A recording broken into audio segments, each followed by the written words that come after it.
car with another redacted COD rant. Today's topic is COD again, but today's topic has to be talked about because what I've been saying for almost 3 weeks now, since November 27th at least, which is the last time I played Call of Duty, it's finally hitting the mainstream, let's say. It's hitting the Call of Duty Pros. It's hitting the Call of Duty content creation community. It's hitting the public eye. And that is that this game is unplayable.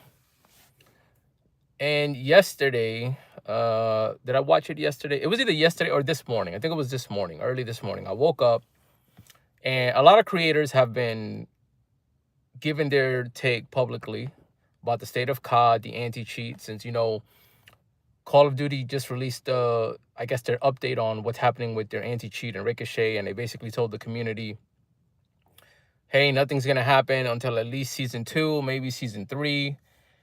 And if you're, if we're in Season 1.5 right now, so if you're doing the math, that's anywhere between 45 to the next 90 days, right? Minimum, because that's assuming they hit their targets. And historically, they have not hit their targets. And I mean that, like, they have consistently not hit their timing targets, their release targets. So they say 45 to 90 days. I say it's probably going to be closer to like 110, 120. But anyways, so a lot of big content creators are officially kind of throwing in the towel, saying this game's unplayable. They've been trying and they're trying to look past it and they're trying to give it a chance. But it's just gotten to the point where it's quite literally unplayable, and not by opinion, but by literal. They play the game, they play ranked, they're constantly getting disconnected from the servers, they're constantly playing against cheaters, and if they happen to beat a cheater in the game, the cheaters have figured out a way, based on whatever cheat they're using, the cheaters have figured out a way to crash the entire lobby of whatever game they're in. So if you're playing ranked and you beat a cheating team, they're going to instantly crash the lobby, and now you don't get any SR. So whether you're 5 minutes into a game or you're 20 minutes into the game and you're in final circle and you think you're about to win and get some good SR, if you beat a cheater, they're going to crash the server, so you don't get any SR either. And so now you have big names like Swag, you have Tim the Tapman, Mutex, you have so many people finally talking about it. But specifically, I want to refer to Teep's video. Not Teep, Nate Shot's video. Nate Shot made a whole 45-minute video where he's talking about, he loves the game, and he's thankful that he's a person who can play video games for a living and make a living, and it's giving him everything. And, he was a competitive player and all that. But he finally said he's had enough. He finally broke, and he said the game is unplayable because what Call of Duty has done is it has settled into believing that it could release an unfinished product and it's just always going to have an audience there. And that's really what Call of Duty has been doing. It has been giving us an unfinished product because we keep coming back. But it's gotten so bad now that the unfinished product is unplayable. And this has been the first time where this has happened. Because in the past, we get a Call of Duty game and we find bugs and things that are broken. But for the most part, we can we deal with it and we play around it, and it takes them a few months to fix it, and everybody just kind of deals with it. But right now, it's the worst it's ever been. Like I said, because of the cheaters. Because of the bad audio, because there's no new maps, because the game lags for everybody, because the game disconnects everybody. This is the worst version of this product we have ever had, to the point where it is unplayable, and not even by choice. It's not even by opinion. It is physically unplayable. And so now you have all these big content creators who are just like, listen, man, we've been trying for the last few weeks, but enough is enough. And then that update that Call of Duty released, basically telling people, hey, sorry, we didn't deliver, but we're gonna fix it in the next, 3 or 4 months.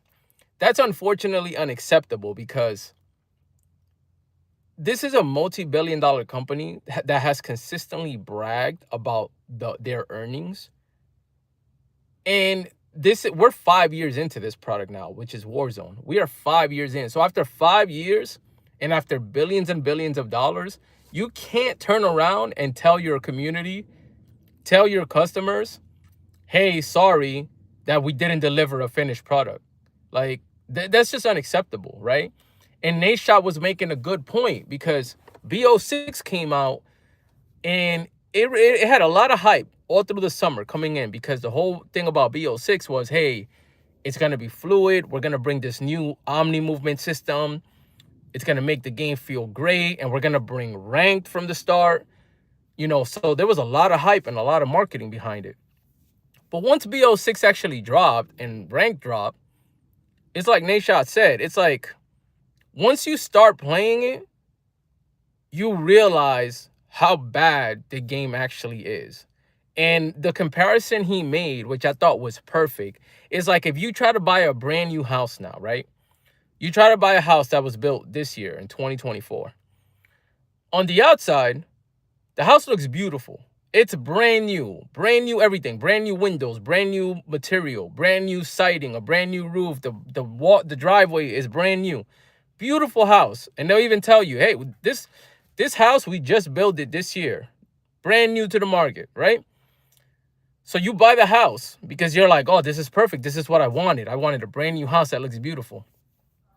But once you're in the house and a couple weeks go by, you start to notice the floor is uneven, the pipes leak, the windows are drafty, the heating system doesn't work properly. Like, you start to notice all kinds of things. The paint's chipping, nails are coming out of the walls because the builders didn't even pay attention.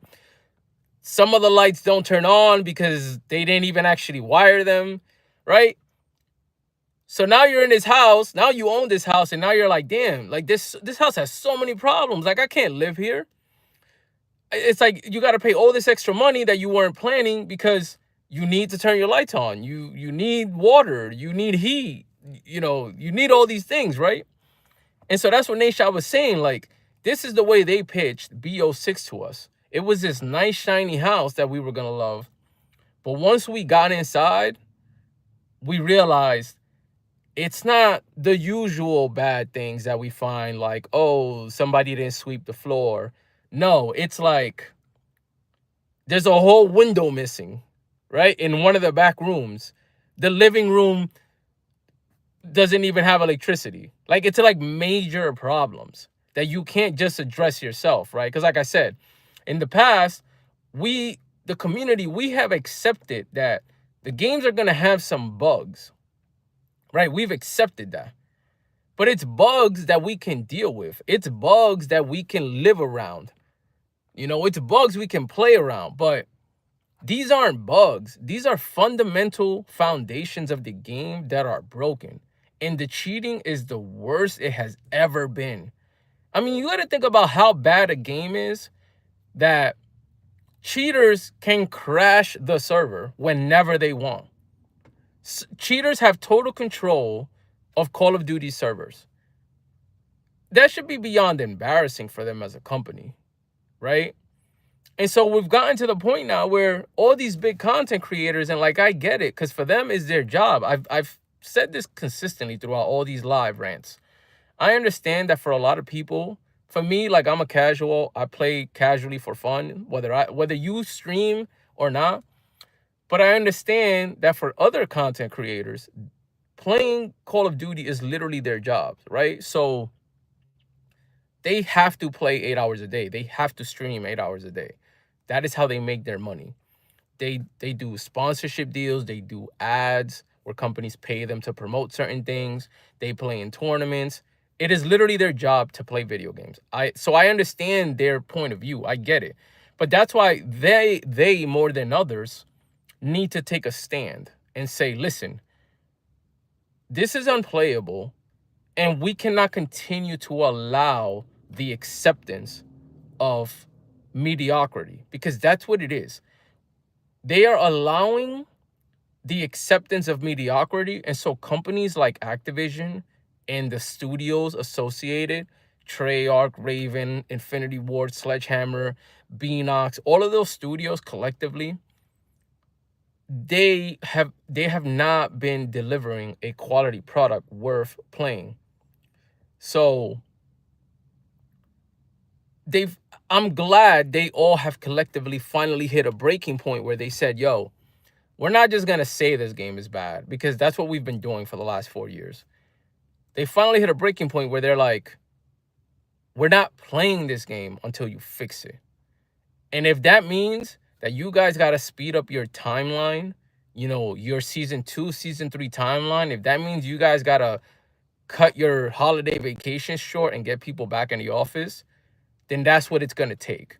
Because a month ago, they were bragging about earnings. So if you can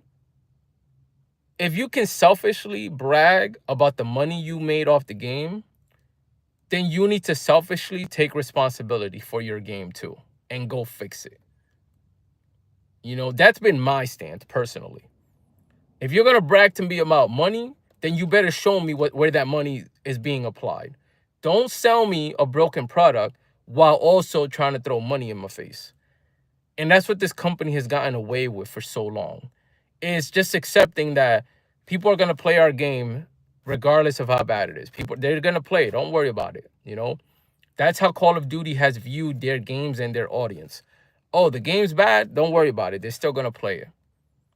And as the audience, we've been messed up because we've been playing it and we've been allowing it. And so it's about time, I should say. It's about time that people are starting to make a little bit of a sacrifice. And like I said, I understand the financial aspect for the full-time creators. I understand it's a bigger sacrifice to them, but I'm a firm believer, and I stand on sacrifice requires discomfort. And everyone's discomfort is going to be different. And it's easier said than done, but again, it's just a mantra I live by. This isn't even just about gaming. This is about life. In life, sometimes you got to make sacrifices, and those sacrifices are going to be very uncomfortable sometimes. But for you to come out the other side, you have to go through that discomfort sometimes, because sometimes the answer is only after you go through the discomfort. Like, I get it. Sometimes we have problems and we need to resolve them fast. But sometimes we avoid the solution because we don't want to be uncomfortable in the process. And so sometimes our problems don't get resolved, or they take longer to get resolved because we keep trying to avoid the discomfort of the solution. And so I live by that mantra, and I think it applies here, which is the discomfort here is you got to stop playing your favorite game until they fix it. And like I said, I feel for all the full-time content creators, and it's easy for me to just say that to them. I understand that. I understand it's easy for me to just say that to them. So I'm not trying to be arrogant and be like, just do it, no pun intended tonight. But they are going to have to get a little bit uncomfortable to force the hand of this company who has arrogantly bragged about the billions and billions of dollars that they have made off of all of us. All right. We are going on 5 years of them openly bragging to us how many billions they make every year off of Call of Duty, just to give us a shit product 5 years later. It's time to make them uncomfortable. All right. It's time to make them see that, goddamn, player count is the lowest it has ever been historically, and this is a problem. It's time to make them uncomfortable so that they can respond. And I'm glad more prominent names are finally speaking up. But I don't just want them to speak up. They have to take action. And I know Nadeshot said he's not going to play. Swag said he's not going to play. And Swag is almost like, he's like the Call of Duty guy. He's like the face of Call of Duty for the most part, you know, in the content creation space, at least. I know everybody might not know who he is, but if you're in a, if you understand the content creation space, then you're gonna know who he is. But you got to take action, man. If you're just gonna say I'm not gonna play the game and then you're just gonna be on it the next day, you know, hollow words. I'm sorry, hollow words, and they're not gonna take you seriously. No one's gonna take you seriously because those are just empty threats. Saying I'm not gonna play the game just to get back on it, empty threats. They're not gonna take you seriously, and that's the discomfort I'm talking about. People who say I'm not gonna play this game, and 2 hours later they're playing the game. You're scared of the discomfort because you know it's discomfort. It's not comfortable. Nobody wants to be uncomfortable in any situation. But this is how you have to. This is how you get to a solution on the other side. The other side of this storm is where the answer is.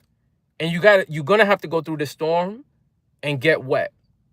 All right? The wind's gonna hit your face, it's gonna hit your eyes, the thunder's gonna be loud, you're gonna get soaked, but the answer is on the other side of this storm. So don't just talk about it. You guys need to take action. And that's why Nadeshot is right now, he's the North Star.